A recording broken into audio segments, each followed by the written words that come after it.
The harsh blare of emergency klaxons pulled Commander Kang from unconsciousness. His head throbbed with each pulse of the red warning lights that bathed the cramped interior of the escape pod in crimson. For several moments he couldn't remember how he'd gotten here. The last clear memory was standing in the grand conference chamber aboard the Viziri diplomatic vessel, raising a ceremonial cup to toast the new human-Viziri trade agreement. Then it all rushed back, the explosion, the screams, the rush to the escape pods as the ship broke apart. Advisor Tay's face contorted with rage as he sealed the blast doors, trapping the other diplomats. "The Council sends their regards," Tay had sneered. "No alliance with humans, not now, not ever." Kang winced as he pulled himself up to the control panel. His pale blue skin was bruised along his right side, and a deep gash across his forearm had dried to a darker indigo. The pod systems diagnostic confirmed what he already suspected. He was in serious trouble. "Life support operating at 62% efficiency," the computer announced in the typical Viziri monotone.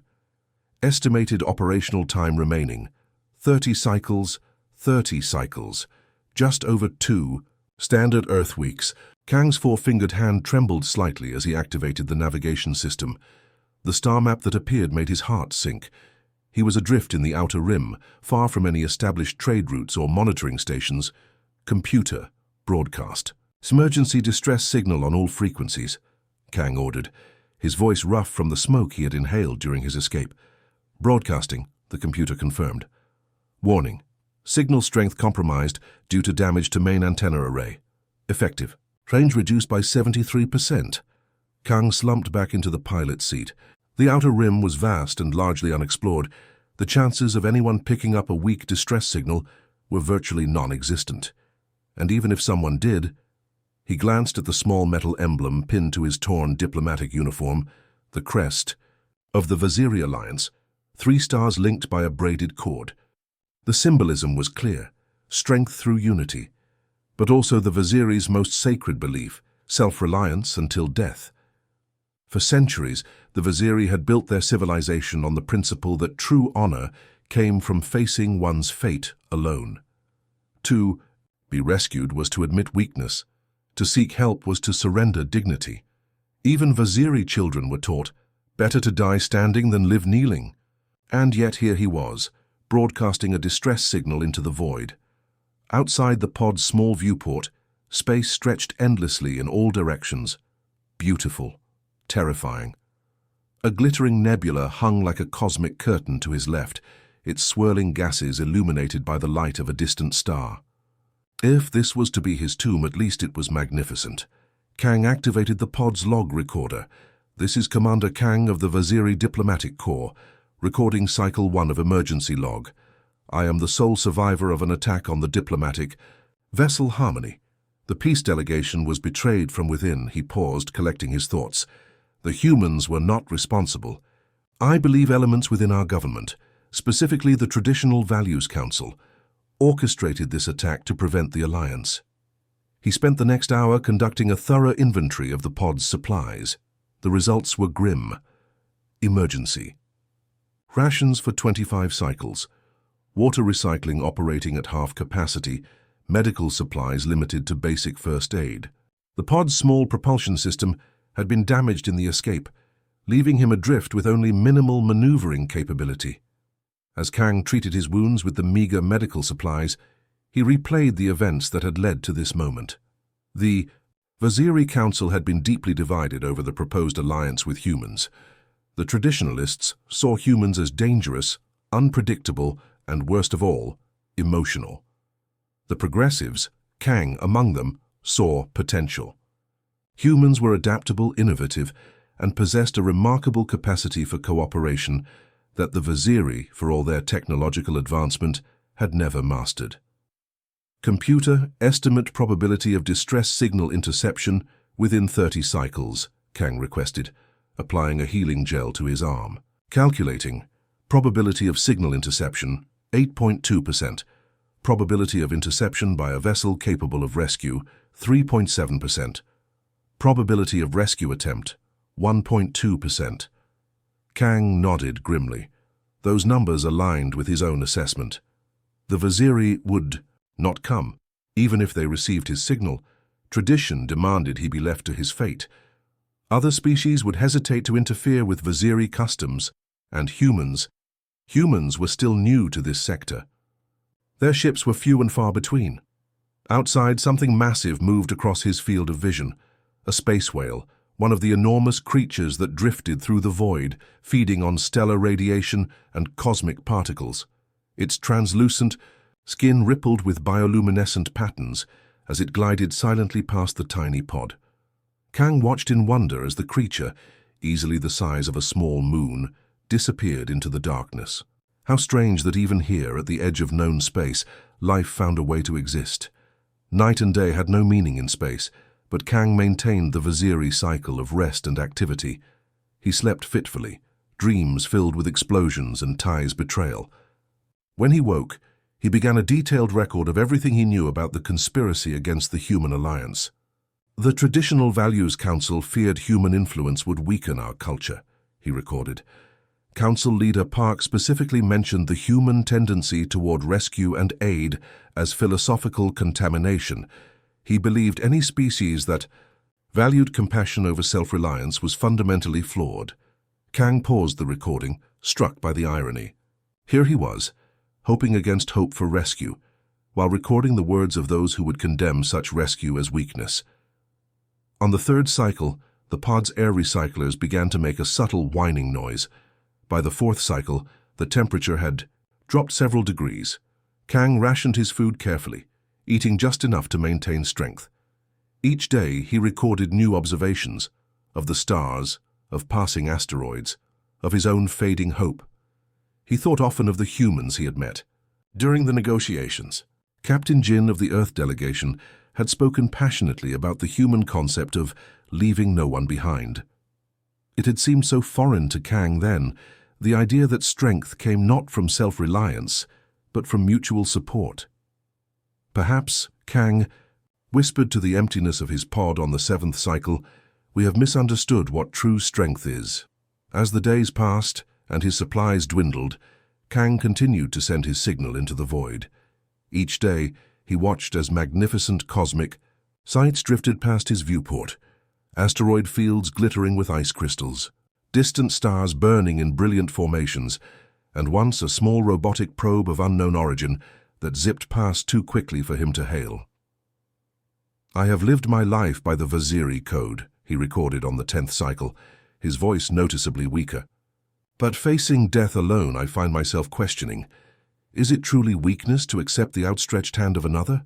Or is the greater weakness our pride that prevents us from reaching out? The stars continued their silent vigil as Kang drifted among them, a tiny speck of life in the vast emptiness, waiting for a response that might never come. Day 14. Commander Kang marked another small line on the pod wall with the stub of emergency chalk. The tiny scratches formed a grim calendar, each line representing another cycle closer to the end. The emergency rations, designed to last 30 cycles, had spoiled faster than expected in the fluctuating temperatures of the damaged pod. Only 3 nutrient packs remained. Oxygen levels at 24%, the computer announced, its voice eerily calm. Power reserves at 31%. Kang gazed through the viewport at the asteroid field he'd drifted into sometime during the 11th cycle. Massive rocks tumbled slowly through the void, occasionally colliding with spectacular, silent explosions of dust and debris. In another situation, it might have been beautiful. Computer, adjust course to avoid large asteroid at bearing 045, Kang commanded, his voice hoarse from the increasingly thin air. Adjusting. Warning. Maneuvering thrusters. Operating at minimal capacity. Collision risk moderate. The pod shuddered as the tiny thrusters fired, barely nudging it away from a house-sized rock tumbling past. Kang had been playing this dangerous game for days now, conserving fuel while making just enough adjustments to prevent being smashed to pieces. Each course correction drained precious power that could have gone to life support. Above the asteroid field hung the nebula that had captured Kang's attention for the past 3 cycles. Unlike any formation he'd studied in his astronomical training, this cloud of gas and stellar matter pulsed with rhythmic waves of blue-green light. The radiation scanner on the pod's dashboard showed unusual patterns, regular spikes that seemed almost artificial. "Computer, continue recording radiation. Data from the nebula," Kang said, pressing his face closer to the viewport. "Enhance viewport polarization to better visualize the light patterns." The glass darkened slightly, and the pulses became more distinct. There was definitely a pattern there, like a heartbeat or a signal of some kind. Kang's scientific curiosity, the one trait his people valued above almost all others, temporarily overcame his growing despair. He spent hours recording observations in the pod's log, speaking clearly despite his parched throat. "The radiation pattern suggests possible intelligent design," he noted.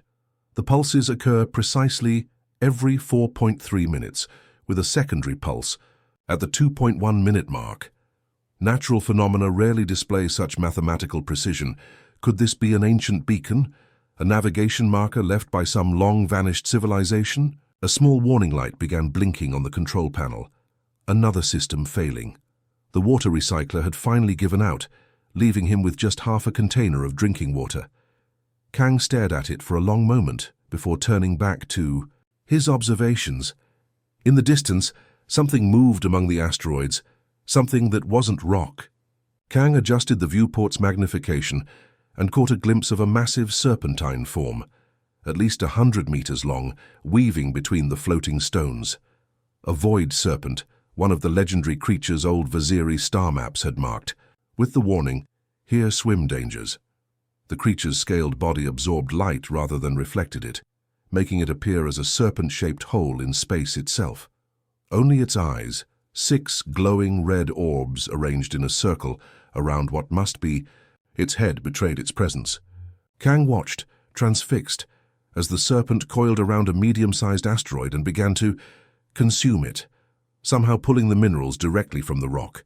"Computer, record this encounter," Kang whispered, not wanting to miss a moment of the rare sight.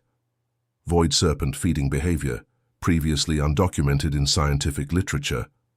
For 2 hours he observed the creature, taking careful notes as it moved from asteroid to asteroid, leaving hollowed-out husks in its wake.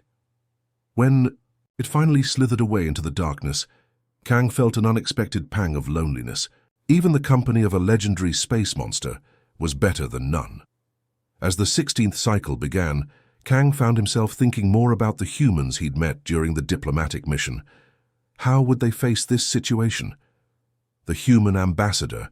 Captain Lee had once told him a story about Earth sailors who had been lost at sea for months before rescue. "Humans don't give up easily," Lee had said with that strange expression Vaziri found so unsettling, a smile. The memory of those words echoed in Kang's mind as the oxygen level dipped below 20%. The air was noticeably thinner now, and he found himself taking deeper breaths just to function. "A proper Vaziri accepts fate with dignity," Kang whispered, reciting the ancient teaching all children learned before they could even speak properly. "To struggle against the inevitable is to die twice, once in hope and again in reality." Yet despite his lifelong training, Kang found his 4-fingered hand hovering over the communications panel. The distress signal had been broadcasting continuously since the first day, growing weaker as power reserves diminished. Now it was barely a whisper in the cosmic background noise. For hours, Kang battled with himself, his cultural conditioning wrestling with the primal instinct to survive. The doctrine of dignified acceptance had defined Vaziri society for 10,000 years. To reject it was to reject everything he had ever known or believed. "Oxygen level at 17%, the computer announced. "Recommend minimal physical activity to conserve remaining air." Kang stared out at the nebula, still pulsing its mysterious pattern into the void. Something about its rhythm spoke to him, constant, unwavering, persisting, despite the immense emptiness surrounding it. Like the signal was saying, "I am here, I endure, I will not be silenced." In that moment something broke inside Kang, or perhaps it was something finally coming together. "Computer," he said, his voice suddenly firm. "Reroute power from all non-essential systems to boost the distress signal. Warning. This action will reduce life support duration by approximately 40%. Confirm command?" Kang hesitated for only a second. "Confirm. The lights dimmed immediately. The temperature regulation system shut down with a soft whine. The asteroid detection scanner went dark. All around him, the pod grew quieter as systems powered down. Distress signal boosted by 340%, the computer reported. Estimated. Broadcast range now extends to nearby trade routes. Life support remaining 12 cycles. Kang had just cut his remaining lifetime nearly in half. By Vizieri standards, he had committed the ultimate dishonor, choosing to beg for help rather than face death with dignity. Yet somehow, he felt more at peace than he had since the escape pod launched. He turned his attention back to the nebula, watching its pulses with new eyes. Perhaps this strange formation had inspired him, this cosmic beacon that had broadcast its mysterious message for who knows how long, waiting for someone to receive it. "I've made my choice," Kang recorded in the log. "If these are to be my final days, let them stand for something new. Let them represent a bridge between the old ways and what might be possible." Outside, the Void Serpent had returned, this time with two others of its kind. They twisted around each other in what appeared to be a mating dance, their movements creating ripples in the dust of the asteroid field. Kang watched in wonder, feeling privileged to witness something few living beings had ever seen. "If no one comes," he continued, "at least I will have lived my final moments true to something beyond tradition. And if someone does come—" He paused, considering the implications. "If someone does come, perhaps it will be the humans, with their strange belief that no one should be left behind. And perhaps that will be the beginning of a new chapter for my people." As the oxygen continued to thin, Kang's thoughts grew increasingly philosophical. He pondered the vast gulfs between species, the different ways they confronted the universe's fundamental challenges. The cold vacuum of space pressed against the thin shell of his pod, while inside, a single life form defied its own cultural gravity, reaching outward rather than inward. His amplified distress signal raced outward at the speed of light, carrying with it a message that meant more than just "help me." It said, "I am ready to change."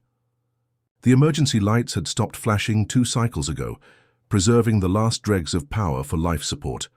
Commander Kang floated in near darkness, the faint blue glow from the nebula outside providing the only illumination in the dying escape. So his breathing came in shallow gasps. The computer had announced oxygen at critical levels 8% before shutting down its voice interface to conserve power. 22 cycles. He had survived longer than the computer's initial estimate, but it made little difference now. The end was approaching regardless. Kang's data logs were complete.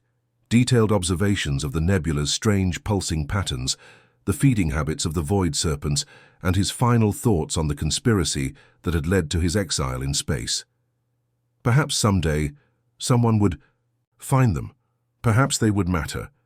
His vision had begun to blur several hours ago, the first sign of oxygen deprivation. Now dark spots danced across his field of view, and a strange ringing filled his ears. Kang's 4-fingered hand drifted up to touch the ceremonial death bead all Vizieri carried, a small sphere meant to be crushed in one's final moments, releasing a scent that would guide the spirit to the cosmic flow, but he couldn't bring himself to crush it. Not yet. The nebula pulsed outside, its rhythm somehow comforting in these final moments. 1-2 pause. 1-2 pause. Like a heartbeat across the stars, Kang's eyelids grew heavier with each pulse. Just as consciousness began to slip away, something strange happened. The pod shuddered. Not the gentle vibration of the overtaxed life support system, but a solid impact that rattled Kang's teeth. His eyes snapped open, adrenaline momentarily clearing the fog from his mind. Another shudder, stronger this time. Then a metallic groan. That seemed to come from the very hull itself. The pod began to rotate slowly, the nebula disappearing from view, replaced by a ship. Massive compared to his tiny pod, its hull a patchwork of different metals and alloys that suggested numerous repairs and modifications over the years. Not the sleek, uniform design of Vizieri vessels, nor the crystalline structures favored by the Zendri. This was something different, practical, utilitarian, built for function rather than form, human. A pulse of blue light washed over the pod, scanning it. Then a mechanical arm extended from the larger vessel, ending in a circular device that pressed against the pod's airlock. The impossible sound of magnetized clamps engaging echoed through the hull. They were attempting a mid-space docking, a procedure so dangerous and difficult that even Vaziri emergency protocols deemed it a last resort. Kang watched in disbelief as the airlock indicator, dead for cycles, suddenly blinked to life, showing green as an external power source energized the mechanism. Docking complete. External atmosphere detected, announced the computer, its voice startling after days of silence. Warning, unknown vessel, recommend caution. Kang tried to pull himself upright to prepare for whatever came next, but his limbs felt impossibly heavy. The oxygen was too thin. He could only watch as the airlock cycled open, revealing a short tunnel of flexible material, an emergency docking sleeve, connecting his pod to the larger ship. A figure appeared in the tunnel, moving with the practiced ease of someone accustomed to zero-gravity environments. The spacesuit was unlike any Kang had seen before, less formal than Vaziri environmental suits, more practical with numerous pockets and attachment points for tools. The helmet was larger than necessary, with an expanded visor that allowed for peripheral vision. As the figure entered the pod, Kang could see the face behind that visor. Pink-tinged skin, rounded ears, facial hair, a short beard framing determined features. Human, unmistakably human. The species Kang had fought to forge an alliance with, the species whose delegation had been present when everything went wrong. The human's eyes widened upon seeing Kang, then narrowed with focus. The figure moved quickly to Kang's side, checking the diplomat's vital signs with an experienced touch. Kang could see the human's lips moving, but the words didn't register. His translator had failed days ago, and the oxygen was too thin for his brain to process the unfamiliar language. Two more suited figures entered the pod, one tall and lean, the other shorter and stockier. They moved with purpose, bringing equipment and speaking rapidly to each other. The first human, clearly the leader, pressed something against Kang's neck. A sharp sting, then a rush of clarity as some kind of stimulant flooded his system. The human removed their helmet, revealing close-cropped black hair and features that Kang recognized from diplomatic briefings. Captain Sun of the Independent. Salvage vessel Persistence, a minor figure in the human delegation, someone Kang had never personally spoken with, but whose file he had reviewed. The captain was speaking again, this time more slowly, deliberately. Kang shook his head weakly, pointing to his dead translator. Understanding flashed in the human's eyes. Sun reached into one of the many pockets of the environmental suit and pulled out a small device, pressing it against Kang's throat. Oxygen. Levels are critical. We need to move him now. Hana, get the portable life support ready. The words suddenly became clear as the universal translator activated. It was an older model than Kang's diplomatic unit, the translation rough around the edges but functional. I don't know if you can understand me, Captain Sun said, looking directly into Kang's eyes, but we've got you. Nobody gets left behind out here. The words struck Kang like a physical blow. The human sentiment he had discussed in diplomatic meetings, the philosophy he had tried to explain to the Vaziri Council, here it was in action, not just words, but a core belief manifested in a desperate rescue in the void of space. Why? Kang managed to whisper, the single word taking all his remaining strength. Sun looked surprised by the question, then understanding dawned. Are your Vaziri right? The whole dignified death thing. The captain's face hardened slightly. That might work on your homeworld, but out here in the black, we all look out for each other. Only way to survive. The other humans had attached a portable oxygen unit to Kang's face. Clean, cool air rushed into his lungs, bringing with it a surge of renewed awareness. As his vision cleared, he could see details he'd missed before. The patches on the human suits representing different planets and stations. The scars on Captain Sun's hands, speaking of years in hard vacuum. The advanced medical equipment they'd brought specifically for Vaziri physiology. My ship, Kang said between grateful breaths. The Harmony, sabotage, the Council. We know, Sun interrupted, checking the seal on the oxygen mask. Your distress signal contained data packets. Smart move, boosting it with your remaining power. We picked it up 3 days ago and have Been pushing the engines to the breaking point to reach you. The shorter human, Hana, Sun had called her, was stabilizing Kang's vital signs while the taller one salvaged data cores from the pod's computers. "Captain," called the tall human, holding up a data crystal. "Got his logs, full record of everything that happened." Sun nodded. "Good. Now let's get him back to the ship before this pod decides to give up completely." They transferred Kang to a flexible stretcher designed for zero-gravity evacuation. As they prepared to move him through the docking sleeve, Kang caught a glimpse of the Persistence through the pod's viewport. It was larger than he'd initially thought, with odd protrusions and modifications that no Vaziri ship designer would have approved. On its hull, barely visible, was a symbol, a circle containing a simplified star field, with the outline of a human hand reaching upward. "The Persistence," Kang whispered, reading the ship's name painted in human characters along the hull. An appropriate name for the vessel that had traveled so far to find one lost alien diplomat. As they carried him from the pod that had been both his prison and sanctuary for 22 cycles, Kang felt something he hadn't experienced since before: the explosion. Hope. The Persistence hummed with life in a way that no Vaziri ship ever would. Commander Kang lay in the medical bay, watching the ceiling lights flicker slightly whenever the engines shifted power. 3 days had passed since his rescue, and his body was recovering far faster than his understanding of the humans who had saved him. The door slid open with a pneumatic hiss. Dr. Tran entered, her dark hair pulled back in a practical knot, medical scanner already active in her hand. "Your oxygen absorption is almost back to normal," she announced, studying the readout. "Another day of the enriched atmosphere, and you should be able to breathe standard ship air."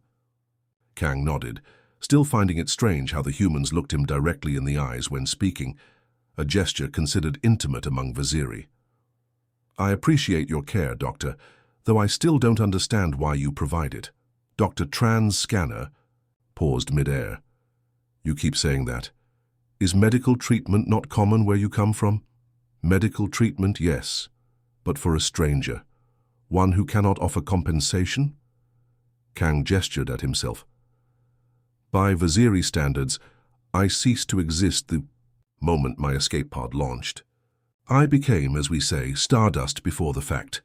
The doctor shook her head, tucking the scanner away. "Well, you're solid enough to me, and the captain wants to see you when you're up for it. Says you've got questions only he can answer." 20. Minutes later, Kang walked slowly through the corridors of the Persistence. The ship was a marvel of practical engineering, not beautiful by Vaziri standards, but fascinating in its functionality.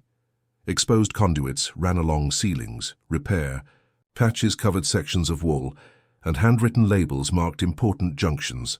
This vessel had history written into its very structure. The crew members he passed were even more interesting than their ship. A maintenance tech with elaborate tattoos covering both arms nodded respectfully as she passed. 2 navigation officers, one with skin nearly as dark as space itself, the other pale with hair the color of Vaziri sunrise, debated course corrections in the hallway. A small maintenance robot, clearly a custom build rather than a production model, chirped as it rolled past Kang's feet, pausing briefly as if to examine the alien before continuing on its way. Captain Sun's quarters doubled as an office, with one wall dedicated to star charts and the opposite covered with photographs of people. Crew members, past and present, Kang assumed. The captain sat behind a desk, fashioned from what appeared to be the hull plate of a different vessel entirely, complete with registration numbers still visible along one edge. "Commander Kang," Sun greeted, standing. "Good to see you, Vertical. Have a seat. Coffee? Tea? We've got some Vaziri green mineral water, though it's synthetic." "Water would be welcome," Kang said, carefully lowering himself into a chair clearly designed for human proportions. His longer torso and narrower hips made human furniture an interesting challenge. Sun poured the glowing green liquid from a thermos. "Dr. Tran tells me you're struggling with more than just oxygen deprivation." Kang took the offered drink. "Your people confuse me, Captain. The resources you've expended to save one life, my life, are substantial. Fuel to alter your course, medical supplies, food, the risk to your vessel docking with a damaged pod. By any rational calculation, The cost outweighs the benefit. Sun leaned back, boots propped on the desk. That's a very Viziri way of looking at things, all math and logic. How else should one look at things? With your heart sometimes. Sun tapped his chest. Look, we picked up your distress signal. Someone needed help. We helped, that's it. But why? Kang pressed, leaning forward despite the discomfort of the chair. What do you gain? The captain studied him for a long moment. You really don't get it, do you? Okay, let me try this way. Hannah, the engineer who helped pull you out, she was stranded on Europa when a mining operation collapsed. Spent 2 weeks in a pressure shelter before a passing freighter heard her beacon. Raj, our navigator, his family was rescued from a colony ship that lost power near Saturn. Would have drifted into the sun eventually. Me? I was a kid when pirates hit our outpost. A human military vessel broke orbit on a nearby moon to intercept, even though we weren't in their jurisdiction. Sun leaned forward, eyes intense. We all get left behind eventually, Commander. The difference is whether someone comes looking. Out here in the black, we look out for each other because someday we'll need someone to look out for us. Kang sat silently, absorbing this perspective. It ran counter to everything he had been taught about strength and self-reliance, yet he couldn't deny the evidence before him. This crew, this ship, had survived the harshness of space precisely because they didn't face it alone. Later that evening, Kang found himself in the communications bay. The Persistence's comm officer, Jin, had offered to let him monitor Viziri channels. What he found sent a cold shock through his system. Formal remembrance ceremony for Commander Kang and the diplomatic team will be held at the Central Temple, announced a news broadcaster's voice. The Supreme Council has posthumously awarded Kang the stellar honor for his dignity in facing fate alone as is proper. The investigation into the Harmony's destruction continues, with evidence pointing to human sabotage. Jin switched off the channel, looking uncomfortable. Sorry about that. Propaganda, obviously. We've got your logs, showing what really happened. They've declared me dead, Kang said quietly. A full remembrance ceremony. My family will have received the memorial box by now. He touched his chest, where Viziri carried their ancestral tokens. My name has been added to the Void Register. Is that permanent? Jin asked hesitantly. In 10,000 years of Viziri history, no one has ever returned from ceremonial death, Kang explained. It would be like a ghost walking into its own funeral. The next morning found Kang in the ship's observation dome, watching stars streak past, as the Persistence maintained its course toward Outpost Horizon, the nearest neutral station where both humans and Viziri occasionally docked. Captain Sun found him there, 2 steaming mugs in hand. Thought you might want breakfast, Sun said, offering one of the mugs. It's protein-based with mineral supplements Dr. Tran says should work for your system. Kang accepted the drink. Thank you, Captain. I've been thinking about what happens when we reach the outpost. Yeah, figured you might be. Sun settled beside him on the observation bench. Your options aren't great. Your people think you're dead, and based on what we heard, they're not. Exactly rolling out the welcome mat for any Viziri who's been hanging with humans. Plus someone tried really hard to kill you once already. While the humans are being blamed for it, Kang added, the peace agreement is certainly dead. They sat in silence for a moment, watching as the ship passed a field of crystalline asteroids that refracted starlight in rainbow patterns. A pair of stellar mantas, enormous energy beings that resembled Earth's ocean creatures, glided alongside the ship briefly before peeling away into deeper space. You know, Sun said finally, we're headed to the Tau sector after we refuel at Horizon.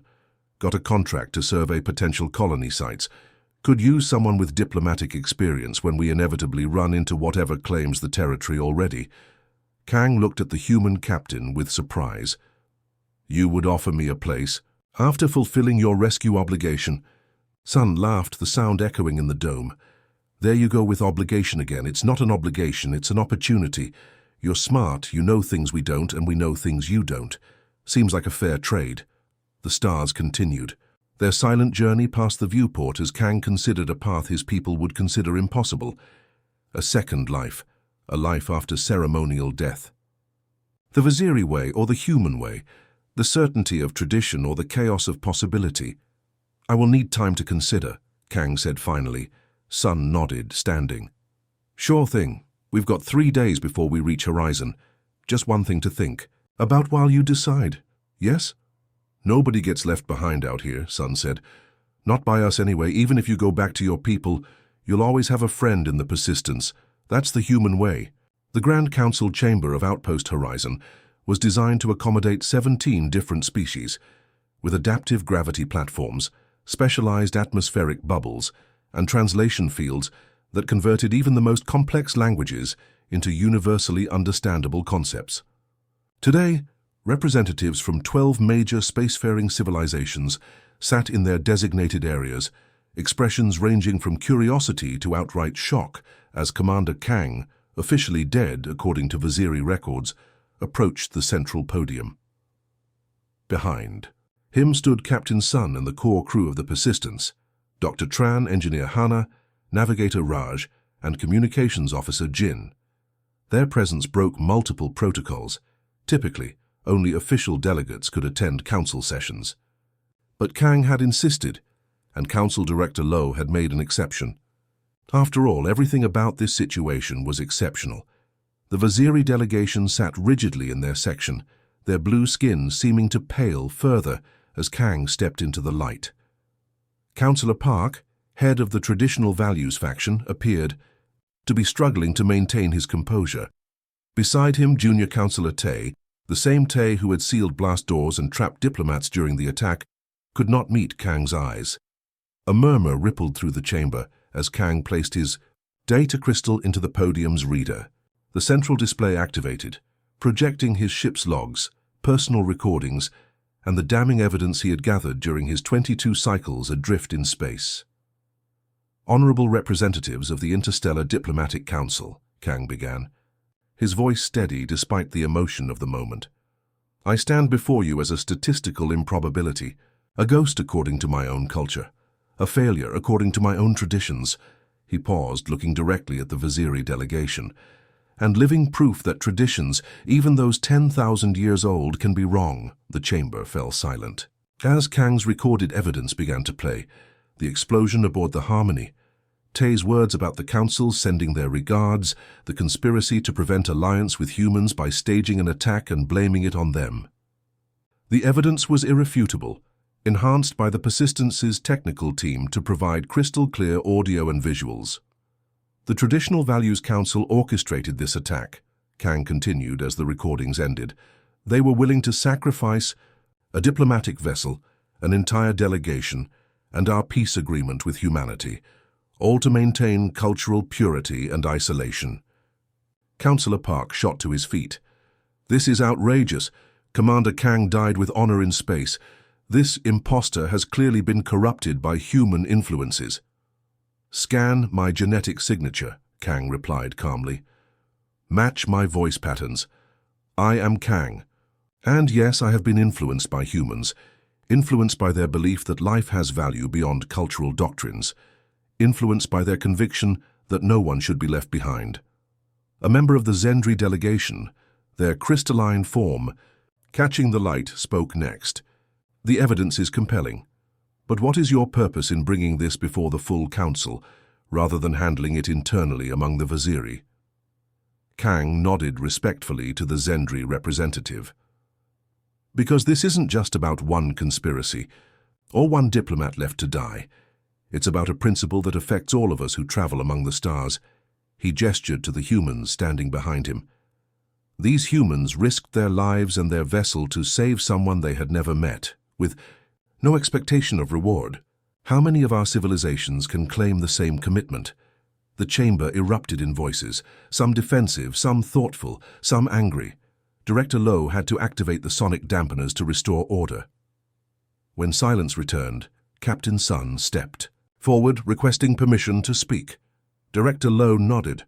I'm not a diplomat, Sun began, looking uncomfortable in formal settings, but determined nonetheless. I'm just a ship captain, but out there in the black, fancy titles don't matter much. What matters is what we do when we hear someone calling for help. Sun projected images from the Persistence's data banks, rescue operations spanning 15 years, saving beings from a dozen species from disasters, pirates, technical failures. The final image showed Kang's tiny pod tumbling in the asteroid field, its power nearly gone. "We don't leave people behind," Sun said simply. "Not because of some law or treaty, but because it's right, and because next time it could be any of us out there alone in the dark." A bizarre creature from the gas giant diplomatic team, a floating collection of tentacles surrounding a central brain, drifted forward in its containment field. "The human speaks wisdom. My people have long admired this trait in their species. I propose we formalize what they practice, an interstellar rescue protocol that transcends political boundaries." The proposal sparked 3 hours of intense debate. The Vaziri delegation, stunned by the revelations of conspiracy among their leadership, offered little resistance. Finally, Director Lowe called for a vote. The results appeared on the central display. 10 civilizations in favor, 1 opposed, 1 abstaining. The Interstellar Rescue Protocol would become law in Council space, requiring all vessels to respond to distress signals regardless of origin, with costs shared among member worlds. As the Council session ended, Junior Councillor Tay and 2 others from the Vaziri delegation were taken into custody by station security for their roles in the Harmony attack. Councillor Park, while not directly implicated, faced a vote of no confidence back on the Vaziri homeworld. Outside the council chamber, Kang found himself surrounded by reporters from various worlds. A hovering drone from the Galactic News Network transmitted the interview across 12 star systems as Kang explained how his near-death experience had changed his perspective on Vaziri traditions. "For 10 millennia, we have equated solitude with strength," he told the assembled journalists. "We believed that to die alone was honorable and to accept help was weakness. But true strength lies in connection, in reaching out when someone calls. The humans taught me this." Later that evening, aboard the Persistence, the crew celebrated their victory with a meal that incorporated dishes from 6 different worlds. Captain Sun raised a glass in the ship's common area, now decorated with a framed copy of the newly ratified rescue protocol. "To changing the galaxy, 1 rescue at a time," Sun toasted. As the celebration continued, Kang approached the captain quietly. "I've made my decision," he said. "If your offer still stands, I would like to join your crew." Sun raised an eyebrow. "You sure? The Vasari Provisional Government has offered you full reinstatement and a hero's welcome." "I'm sure," Kang replied. "My people need a bridge to other worlds, especially humans. I can be that bridge, not as a government official, but as the Persistence's diplomatic officer." He hesitated. "Besides, I'm still technically dead according to ancient law. Might as well make the most of my ghost life." Sun laughed and clasped Kang's shoulder. "Welcome aboard, then. Fair warning, we're surveying the Tau sector next. Uncharted space, could be anything out there." "Including others who need help," Kang added. "Especially those," Sun agreed. 3 days later, as the Persistence broke orbit from Outpost Horizon, Kang stood in the observation dome. Below, he could see his home world, a blue-green jewel against the blackness of space. For the first time in his life, he was leaving Vasari space not as a diplomat representing his government, but as an individual seeking a new path. Engineer Hannah joined him at the viewport. "Having second thoughts?" she asked, noticing his contemplative mood. "No," Kang said after a moment, "just appreciating the irony. For centuries, my people have considered humans emotionally primitive, technologically haphazard, philosophically simplistic." He gestured toward the stars that were becoming increasingly bright as they left the planet's light pollution behind. Yet out there, when it mattered most, it was human wisdom that proved superior. Not technology, not logic, but simple compassion, the unwillingness to let anyone face the void alone. The ship's engines hummed as they accelerated to jump speed. Ahead lay the vast unknown of the Tau sector. Behind lay traditions 10,000 years in the making. And all around them, the silent stars watched as species learned from one another, growing wiser together than they ever could alone.